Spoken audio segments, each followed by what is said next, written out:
That's what that's when I was about 6 or 7 years old. You wanted to be a ballerina?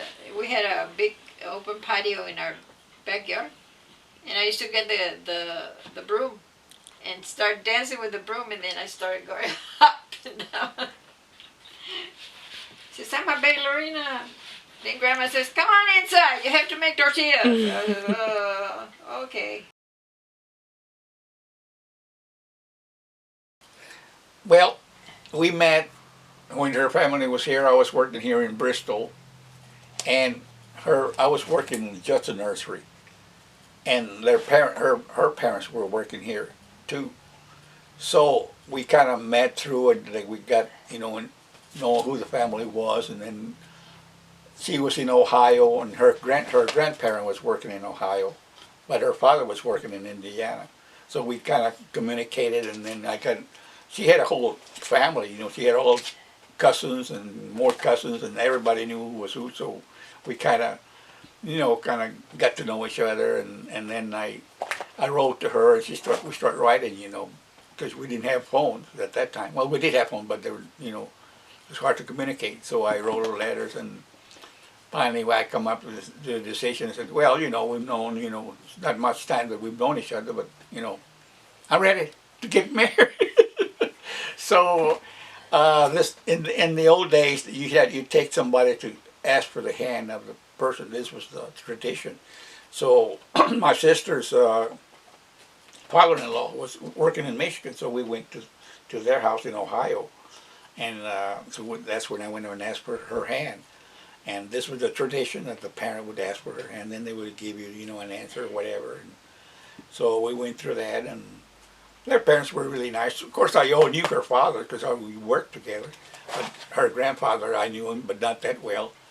And the problem was that she was raised with her grandmother, and her father was here, her grandmother was in Texas, and her great-grandfather was here in Ohio. So when I went and asked for her hand, they all wanted this to be the, what do you call it, the person to ask, because her father said, I should have been the one that asked me because she's my daughter, and her grandfather said, no, I raised her from she was little. Like, I'm the one that has to say so. And her grandmother said, wait a minute, I'm the one that raised her. I did all the work. She was little. She's my daughter. And I said, well, I got to ask somebody. And I said, well, why don't I go to the oldest person, which is the grandfather? So he asked him, and then finally we got the word. So we ended up getting married in Genoa, Ohio, and had the wedding and made the trip. My brother was there, my other brother was there, and had the whole family. Came back to Indiana, settled down in White Pigeon, or what was that, Union, or here in Michigan.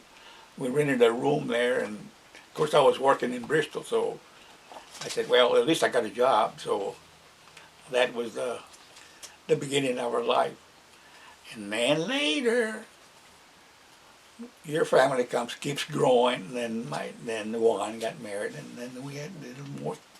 The family began to grow, like in that picture. So now we had Juan, we had Mary, we had Gloria, and Anna, Becca, and your mom, and all the grandparents, and so the family. You took this one? So it began to grow, and that's where we're at now. We have a very happy family. One time you guys came over, and you were little, and of course Anna was little too. And you always wanted to go out and chase cats. You loved cats. And we had a cat that, I don't know, I think it was black. I don't remember exactly what color it was. And you used to go around and say, come here, cat. And the cat would follow you all around like that. And then you go out of there again and then, come here, cat. And the cat followed you around. And Becca said, I'm going to call him Follow, because he follows me all the time. I said, okay, well, call him whatever you want to. So, that was kind of funny. The cat followed you all everywhere you went. And you like the outdoors. And he said, Grandpa, I'm bored here. I want to go outside. And I said, okay, here, I want to show you how to prune some trees here, some bushes. So I had those big scissors like that, those trimmers. And I took you out there. And here, Becca, this is what I do. You trim it like that, see? And then you go here. Grandpa, I want to do that. So she grabbed the big old shears and she went, what else? I like to trim some more. Wait a minute, Becca. The trees look like it's shrinking.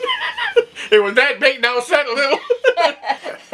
Yeah, but we laugh because every time we see him, it was one time, Grandma! And came a running, you know. And you one time was coming a running, and wham, we went down. And I says, oh no, go and pick up Becca, she's falling down. So Anna turned back and tried to pick you up.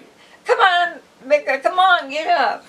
And she said, Becca, you looked at her and says, I can't, it hurts. So I said, let her be, I'll pick her up. So I picked you up and walked you around. And then she said, you were faking, you didn't hurt yourself. Then, when you were little, still little, it was about, Anna was about 3 or 4, and you were about, I think about 2 or 1 or 2, 1 years old. And we used to take you home. And he says, Anna and Becca, Anna and Becca, they said, Grandma, we're gonna put what was it? We're gonna, when they got on the table and start dancing. Oh, they were going to put a play. A play, yeah. You and Becca, you and Anna were going to make a play. And you were just not, they got on top of the maybe table. a year, 2 years old, and Anna, of course, she was like pretty close to 4, or maybe 5. And they had a little stool, like a table, and said, it's a table. we're going to give you a play, Grandma and Grandpa. Come on, Becca. And you and Anna stood on top of the little table like that. And he said, okay, here we go. We're the girls from the USA. We're the girls from the USA. And I never, till now, forget you. Your little feet were going like that. Anna's feet were going that way. Yours were going this way.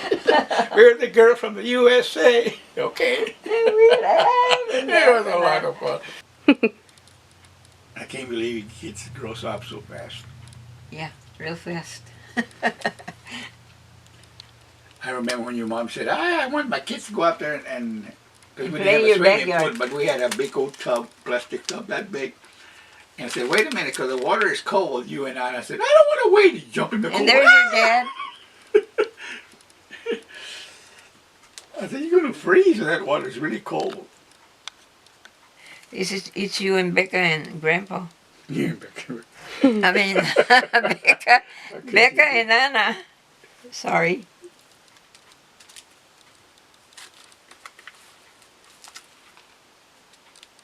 This is Anna still in the...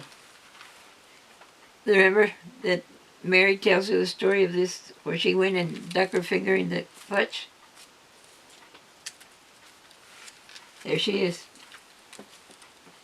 And there she's in.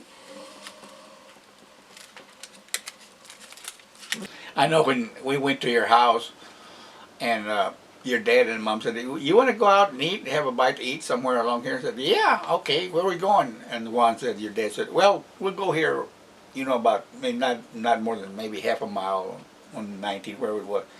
And I told you that, okay, I'll follow you.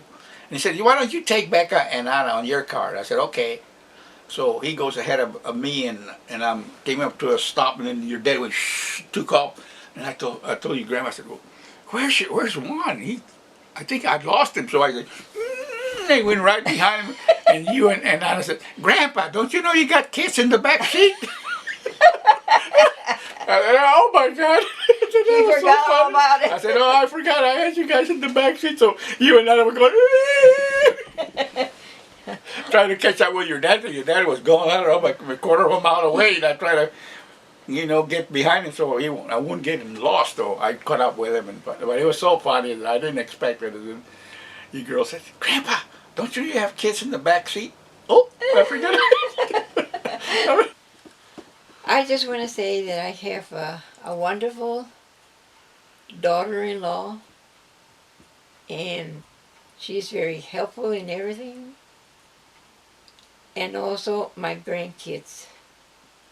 They're the loveliest ones. I can admire at all times, and I'm proud of them.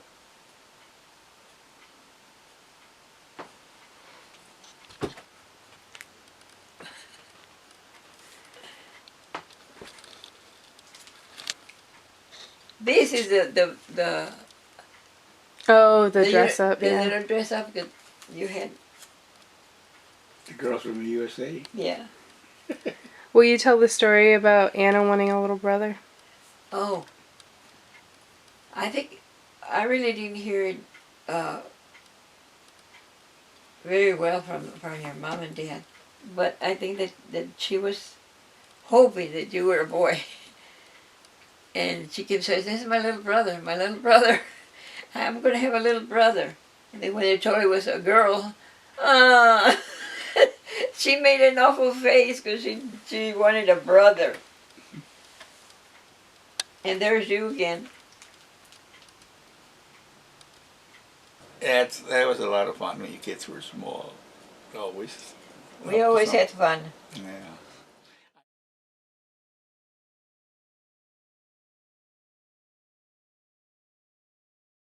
Okay, this was a guy that was going to buy a cow. He saw this cow there. This person that had the cow was a person that couldn't speak English.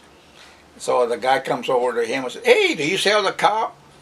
And the person said, "Well, I don't know. The cow don't look too good." He said, "Oh, it looks all right to me." He said, "I'll give you $100 for that cow." And I said, "Well, if you want to, okay, I'll take the $100." So a week later, the guy brings the cow back and he said, "Hey, senor, that cow that you sold me," she said, "she's blind." And the guy said, "I told you, senor, the cow didn't look too good." I like that one. So,